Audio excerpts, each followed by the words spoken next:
What up? This is Rama Screen covering movies, TV, and entertainment, and here's my review of Prime Video new movie, Samaritan. Hey, before you watch my review, please subscribe to my channel, press that like button, and ring that bell so you can get notified whenever I post new videos. Let's rock this. Now, we all know that this is not the first time that Sylvester Stallone had ever ventured into the comic book adaptation or superhero universe. Judge Dredd? Hello. Ravager in the Guardians of the Galaxy Volume 2? Hello. King Shark in the Suicide Squad? Hello. And no matter what year it is, I will never get over this. I am the law.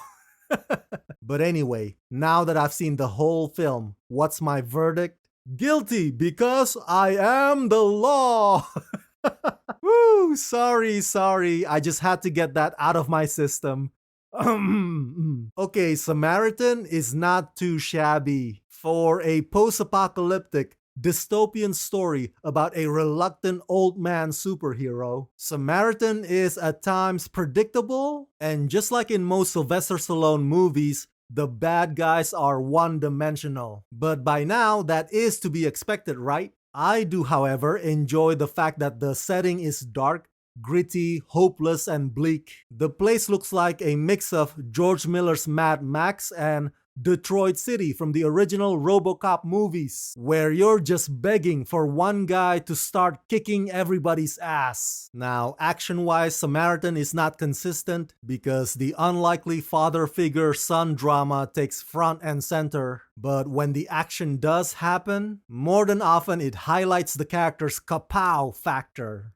Written by Bragi F. Shute and directed by Julius Avery, in Samaritan, 13-year-old Sam Cleary suspects that his mysterious and reclusive neighbor Mr. Smith is actually a legend hiding in plain sight. 25 years ago, Granite City's superpowered vigilante Samaritan was reported dead after a fiery warehouse battle with his rival nemesis. Most believe Samaritan perished in the fire, but some in the city, like Sam, have hope that he is still alive. With crime on the rise and the city on the brink of chaos, Sam makes it his mission to get his neighbor out of hiding to save the city from ruin.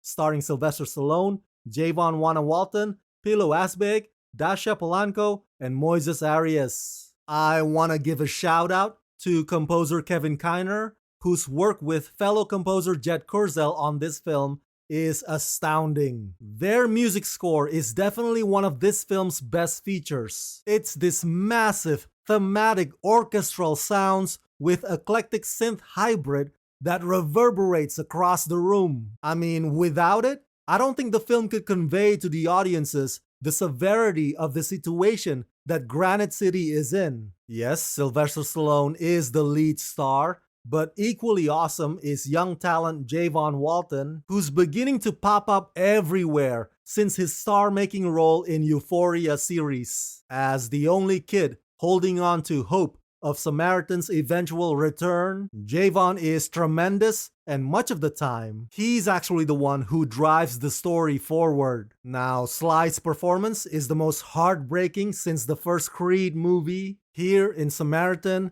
he is a frail image of a man scraped away by time, regret, and guilt. Now, my only problem with this film is its third act, which is not as impressive as it could have been. The climactic collision between Sly and the entire gang is not really messy, but it's not really well choreographed either. Look, I get that the script wants to connect it to the character's haunting past, to kind of bring the conclusion back around, if you will. But the result ends up looking more like a poor man version of Backdraft. That whole sequence is just not as impactful and satisfying as I know it had the potential to be. But overall, I still find the story engaging. I still find the lead characters compelling. Samaritan is an okay superhero movie that I wouldn't mind rewatching again and again.